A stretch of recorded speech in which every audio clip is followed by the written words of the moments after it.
सेवारो नमस्ते साथीहरू। आज चाहिँ म तपाईँलाई नयाँ कुरा देखाउँदैछु है। यो प्लान्ट होइन है।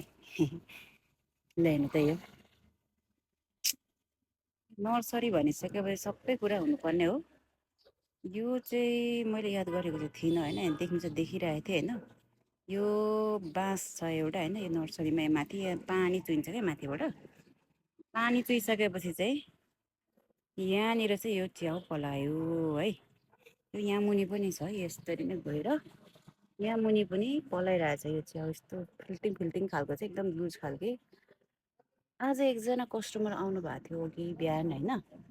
उहाँले के भन्नुभयो भने, अरे यो च्याउ त हामी गाउँमा खान्थ्यो नि भन्नुभयो कि। म पनि छक्कै परेँ। अनि भन्नुभयो यस्तो के च्याउ, काने च्याउ कि के अरे, कान जस्तै हुँदो रहेछ हुनु पनि, गिल्लो गिल्लो टाइपको है। अनि ल साथीहरू, यो खानु मिल्छ कि मिल्दैन भन्नु पर्यो है। च्याउ त डेन्जर हुन्छ नि त खानु। अब त्यो खानु हुँदैन है, च्याउहरू खायो भने मरिन्छ नि त। धेरै मरि पनि रहेछ मान्छेहरू।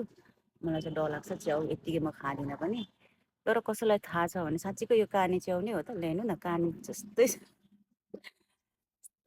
मैले यादै नगरिरहेको क्या। ल यो कत्रो हुन्छ थाहा पनि छैन है। यो अस्तिदेखि हेर्नु चाहिँ हेर्दै सानो सानो बोलाइरहेको देखेको है। काने च्याउ रे यो। ल हेर्नुहोस्, कान जस्तै छ। अचम्म है। ल हेर्नुहोस् है त, यो यसको बारेमा केही कसैलाई केही इन्फर्मेसन थाहा छ भने ल भनिदिइहाल्नुहोस् है त।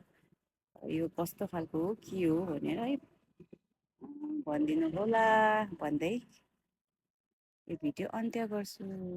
धन्यवाद।